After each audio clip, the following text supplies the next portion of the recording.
Hello everyone and welcome back to our channel Soumya's Math Circle, and today we are going to solve question number 5, 6 and 7 of exercise 2.4 chapter number 2 class 8th NCERT maths की. Okay तो आज का जो question है that is Shobo's mother's present age is 6 times Shobo's present age. यहाँ पे किसकी बात हुई है? एक शोबो की बात हुई है. किधर है शोबो? एंड एक शोबो की मदर की बात हुई है. ठीक है, तो शोबो की मदर की प्रेजेंट एज मतलब आज की एज क्या है, वो शोबो के एज के 6 गुना ज़्यादा है. ऑब्वियसली मदर है तो उनकी एज बच्चे से ज़्यादा ही होगी. तो मान लो हम उसके बाद मैं आगे बताती हूँ. Shobo's age 5 years later from now. तो अब बोला है कि आज से 5 साल के बाद दोनों के एज में क्या डिफरेंस आएगा. तो वो आएगा will be third of his mother's present day. हाँ, शोबोस age 5 year from now will be, it is not third, it is I think from now will be 1/3. या मैंने क्वेश्चन गलत लिखा है. या शोबोस age 5 years from now will be 1/3 of his mother's present age. तो आज से 5 साल बाद क्या होगा कि शोबो की मदर की जितनी एज है उसकी 1/3 एज होगी. मतलब शोबो की एज मदर से 1/3 होगी जो उनकी आज की प्रेजेंट की एज है. आई नो आपकी कंफ्यूजिंग लग रहा है, बट जब हम लाइन टू लाइन चलेंगे आप लोग ईजिली समझ लेंगे.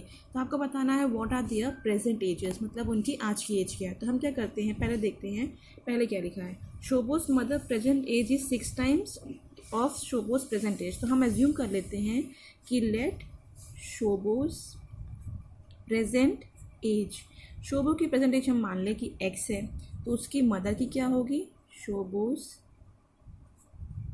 Mother's present age.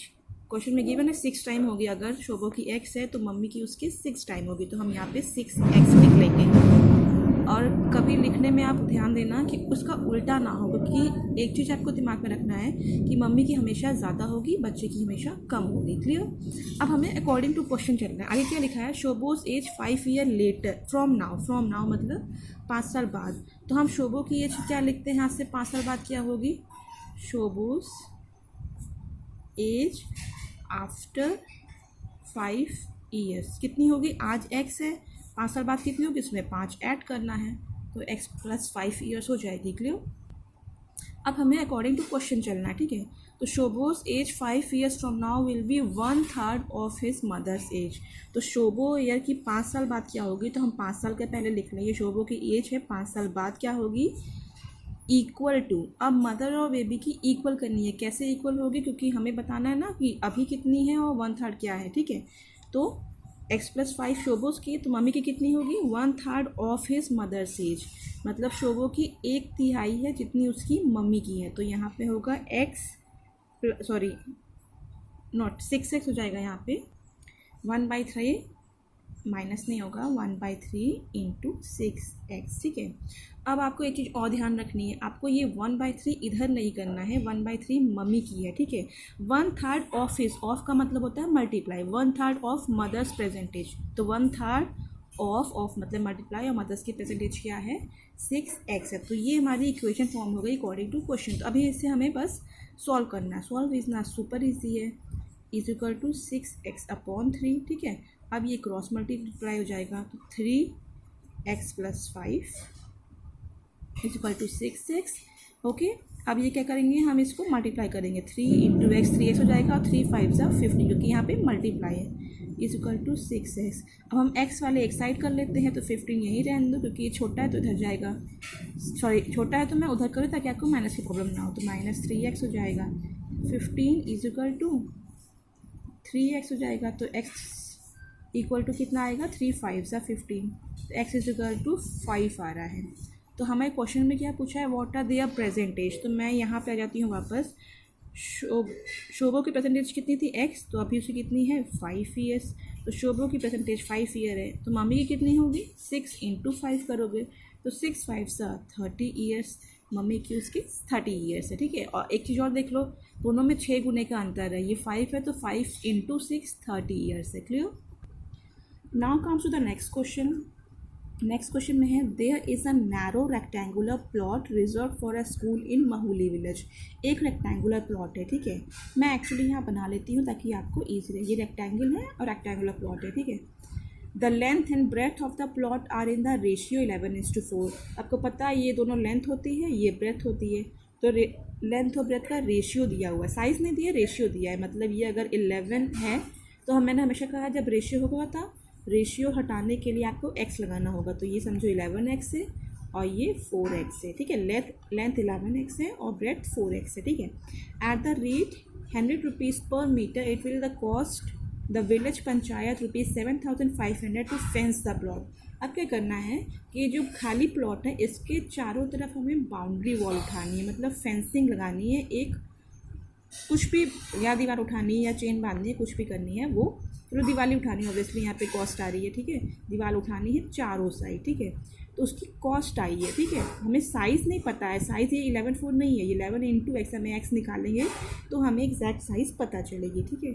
तो हमें क्या करना है, यहाँ पे यहाँ दिया हुआ है कि जब ये कॉस्ट लगेगी उस कॉस्ट का डिस्क्रिप्शन दिया है। क्या डिस्क्रिप्शन दिया है कि 100 रुपये पर मीटर कॉस्ट आएगी इन चारों साइड को बनाने के लिए, और टोटल कॉस्ट कितनी लग गई पंचायत वालों की, 7,500 लग गई इन चारों दीवार को उठाने के लिए। What are the dimension of the plot, हमें बताना है कि लेंथ और ब्रेथ कितनी आई है, क्लियर। अब हमें क्या करना होगा, हमने एज्यूम कर लिया है, ठीक है। लेट द लेंथ प्लॉट की कितनी है 11x, तो ब्रेथ कितनी हो जाएगी 4x, क्लियर। ये हो जाएगी। टोटल कॉस्ट फेंसिंग की कितनी आ रही है, टोटल कॉस्ट ₹7,500 आ रही है, ठीक है। एंड रेट ऑफ फेंसिंग पर मीटर क्या है, ये आपका गिवन है तो आप लिख लो, आपको इजी पड़ेगा। रेट ऑफ फेंसिंग क्या है, ₹100 है, ये पर मीटर है, क्लियर। सो मैं यहाँ पे क्या करती हूँ, रेक्टेंगुलर प्लॉट बना ले रही हूँ। This is 11x and this is 4x। तो मैंने डिस्क्रिप्शन तो लिख दी है। अब देखो हमें एक्चुअली करना क्या है, हमको ये चारों वॉल उठानी है प्लॉट के किनारे किनारे ताकि कोई अंदर ना आ सके, ठीक है। तो हम जब चारों साइड वॉल उठाएंगे तो हम चारों साइड की बात करते हैं लेंथ ब्रेथ की, तो हम क्या करते हैं पेरीमीटर आता है, ठीक है। अगर इसी क्वेश्चन में ये पेरीमीटर ऑफ प्लॉट, अगर इसी क्वेश्चन बोलते हैं कि प्लॉट में हमें घास उगानी है तो हम पेरीमीटर नहीं एरिया लिखते, ठीक है। एरिया और पेरीमीटर कब यूज़ करना है ये आपको क्लियर होना चाहिए। हम यहाँ पेरीमीटर यूज़ कर रहे हैं क्योंकि हमें बाउंड्री वॉल्स की बात करनी है। तो पेरीमीटर कितना होता है 2 × L + B, क्लियर, ये होता है। अब हमें इसके लिए वैल्यू पुट करनी है, तो 2L की कितनी है 11x और ब्रेथ की कितनी है 4x, क्लियर। तो कितना आएगा 2 × 15x = 30x आ रहा है, ठीक है। अब ये 30x क्या हो गया, हमारा पेरीमीटर हो गया। तो हमें क्या करना है, टोटल अमाउंट ऑफ फेंसिंग निकालनी है, देखनी है टोटल अमाउंट ऑफ फेंसिंग, वो है 30x, मतलब ये 30x जो है ये हमारा पेरीमीटर है, इसको मल्टीप्लाई करेंगे, ये समझो इतने मीटर टोटल हमारे पास है, ये टोटल पेरीमीटर है। और 1 मीटर की कॉस्ट कितनी बताई थी उन्होंने, 100 बताई थी, क्लियर। तो हमें ये मिल गया। अब हम अकॉर्डिंग टू क्वेश्चन चलेंगे। अकॉर्डिंग टू क्वेश्चन कब होता है, जब हमें इक्वल की तरफ का इधर भी पता हो, इक्वल की तरफ का इधर भी पता हो। तो हमें क्या पता है, ये टोटल अमाउंट ऑफ फेंसिंग मिल गया, ठीक है, 30x × 100, और टोटल कॉस्ट कितना आया था 75000, ठीक है। अब हमें इसे सॉल्व कर लेना है।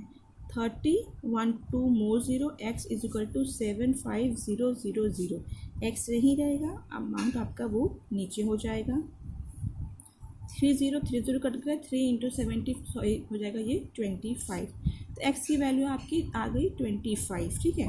अब हम लेंथ भी निकाल सकते हैं क्योंकि हमसे बोला ही ये गया कि लेंथ और ब्रेथ मतलब हमें डायमेंशन निकालनी है, ठीक है। 11x है तो 11 × 25 करेंगे, ओके। और ब्रेथ कितनी थी हमारी 4x थी, तो 4 × 25 करेंगे, ये आ जाएगा 275 मीटर। ये आपकी लेंथ आ गई 275 मीटर, और 4 × ये होगा 100 मीटर हो जाएगी, तो ये आ गई आपकी 100 मीटर।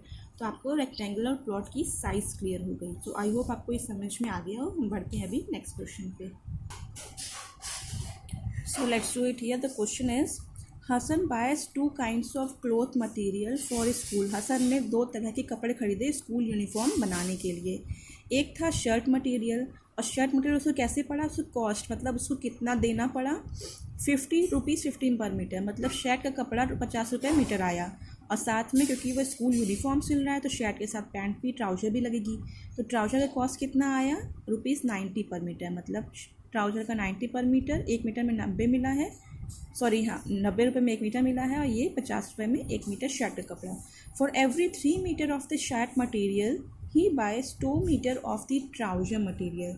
उसने क्या किया, अब पैंट और शर्ट यूनिफॉर्म है, उसको साथ में ही सिलनी है, मतलब एक शर्ट और एक पैंट का पेयर बनाना है, तो उसने उसको शर्ट बनाने के लिए 3 मीटर लगते हैं, एक शर्ट बनाने के लिए 3 मीटर लगेंगे, और एक ट्राउज़र बनाने के लिए 2 मीटर बनेंगे। ठीक है, मतलब जब शर्ट कोई किसी एक बच्चे की शर्ट बनाने के लिए 3 मीटर कपड़ा लगेगा, तो उसी बच्चे की शर्ट बनाने के लिए 2 मीटर पैंट का ट्राउज़र का कपड़ा लगेगा। ठीक है, तो ये आपको शर्ट और ट्राउज़र का एक्चुअली रेशियो दे दिया है 3:2। ठीक है, ही सेल्स द मटेरियल। अब उसने क्या किया, वो शर्ट पैंट बना नहीं रहा है, वो क्या कर रहा है, उसी मटेरियल को अब किसी और को बेच रहा है। ठीक है, ऑब्वियसली प्रॉफिट कमाने के लिए। तो यहाँ मेंशन भी है एट 12% एंड 10%। 12% शर्ट का है, 10% ट्राउज़र का है, मतलब उसने थोड़ा बढ़ा के बेचा ताकि उसको 12% और 10% का प्रॉफिट मिल सके।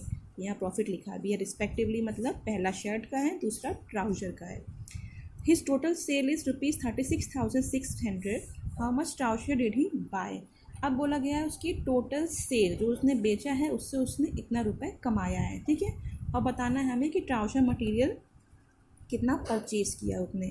क्लियर। अब हम देखते हैं, तो यहाँ पे क्या है आपका 2x, समझो ये 2x आपका किधर है,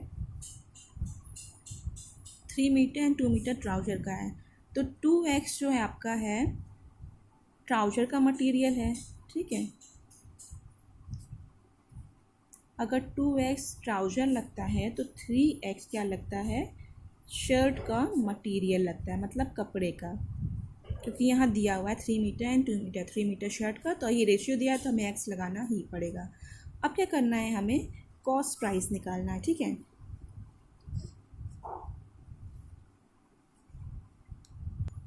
तो यहाँ पे देखो टोटल का कॉस्ट प्राइस ऑफ शर्ट निकालते हैं। पहले शर्ट की कॉस्ट प्राइस क्या है, ये 3x शर्ट का हो गया, और उसको पैसे कितने लग रहे थे, 50 लग रहे थे, 50 लिखा ही हुआ है यहाँ पे। क्लियर, तो यहाँ 50 कर देंगे, ये कितना आ जाएगा, 150x आ जाएगा, और ये रुपीज़ में आएगा। क्लियर। अब same cost price of trouser निकालेंगे। ट्राउज़र हमारा कितना है, 2x है, और ये कितना आया था, 90 रुपीज़ पर मीटर आया था, ये 180x रुपीज़ हो जाएगा। ठीक है, कॉस्ट प्राइस हमारे दोनों के निकल गए। अब हम क्या करेंगे, अब क्या किया है उसने, ये तो जब उसने किसी और से ख़रीदा खुद से तो हमने कॉस्ट प्राइस निकाला, अब वो बेच रहा है तो आपके वो सेलिंग प्राइस का फॉर्मूला आना चाहिए। तो सेलिंग प्राइस का फॉर्मूला क्या होता है, selling price is equal to 100 plus profit का percentage upon 100 into cost price का परसेंटेज। ठीक है, तो हम क्या करेंगे, अभी दोनों को निकाल लेंगे। तो पहले हम शर्ट का निकालते हैं। Okay, first of all shirt का निकालेंगे कि शर्ट का सेल करके उसको कितना मिला, तो 100 as it is plus sale, shirt का 12% है तो 12% अपॉन 100, और कॉस्ट प्राइस कितनी थी उसकी, दैट इज़ 150x थी। क्लियर, तो यहाँ पे हम लिख लेंगे 112 हो गया अपॉन 100 हो गया इंटू 150x हो गया। ठीक है, तो ये परसेंटेज हम अभी ऐसे ही रहने देते हैं। ठीक है, ये परसेंटेज है तो हम इसको हटाना पड़ेगा। ठीक है, परसेंटेज ही रहेगा। 0 0 कट हो गया, 5 3 जा 10, 5 2 जा 15, 2 5 जा 10, 2 6 जा 12, और 56 इंटू 3 होगा तो 168x आ जाएगा। क्लियर, ये शर्ट की आ गई। अब हम क्या करेंगे, यही चीज़ ट्राउज़र का निकालें। So selling price of trouser कितना था 100, तो फॉर्मूले में यह कितना प्रॉफिट था उसको 10 था, नीचे भी 100 आएगा। अब हमने सेलिंग कॉस्ट प्राइस निकाला था वो क्या था 180x था, ठीक है। 110 हो जाएगा, नीचे 100 हो जाएगा इंटू 180x। इस ज़ीरो से ये ज़ीरो, इस ज़ीरो से ये ज़ीरो, तो क्या हो गया 18 into 11 is equal to 198x, ठीक है। आगे हमारे पास अब हम अकॉर्डिंग टू क्वेश्चन चलेंगे। कैसे? अब टोटल सेलिंग प्राइस 198x किसकी आई है? ट्राउज़र की। शर्ट की कितनी आई थी 168x, और टोटल उसने सेल करके कितना कमाया था वो था 36600। तो जो आपको कभी टोटल लिखा हो ना इक्वल हमको वही लाना होता है, वो जोड़ के वो आना चाहिए। तो इसको हम ऐड करेंगे 366x हो जाएगा, क्लियर। 36600 हो जाएगा, तो x इज इक्वल टू, इसकी कैलकुलेशन ईजी है क्योंकि ये पूरा कटने वाला है, तो 1 और टोटल 0 तो x इज इक्वल टू आ गया 100। अब क्वेश्चन में पूछा है टोटल ट्राउज़र मटेरियल कितना है। ट्राउज़र मटेरियल ही बॉट, उसने ट्राउज़र मटेरियल कितना खरीदा, तो 2x था, रेशियो आपको मालूम है 3x 2x आया था, 2 इंटू 100 हो गया इज इक्वल टू 200 मीटर। मतलब उसने टोटल ट्राउज़र 200 मीटर खरीदा था, ठीक है। शर्ट का पूछा नहीं इसलिए हम लिखेंगे नहीं, पूछता तो हम वो भी लिख देते क्योंकि उसका हमें रेशियो पता है वो 3x था, ठीक है। आई होप आपको ये समझ में आया हो। क्वेश्चन नंबर 8, 9, 10 आपको नेक्स्ट वीडियो 5 PM मिल जाएगा। तो आगे का पढ़ने के लिए प्लीज़ सब्सक्राइब माई चैनल, ताकि आप लोग घर बैठ के इजीली क्लास 6, 7, 8 की NCERT मैथ्स ईजिली समझ में आ जाए। और मेरे चैनल पे वैदिक मैथ्स ट्रिक्स भी अपलोड हो रही है डेली, तो वो आप जाके चेक कर सकते हैं। So thank you so much guys and have a nice day.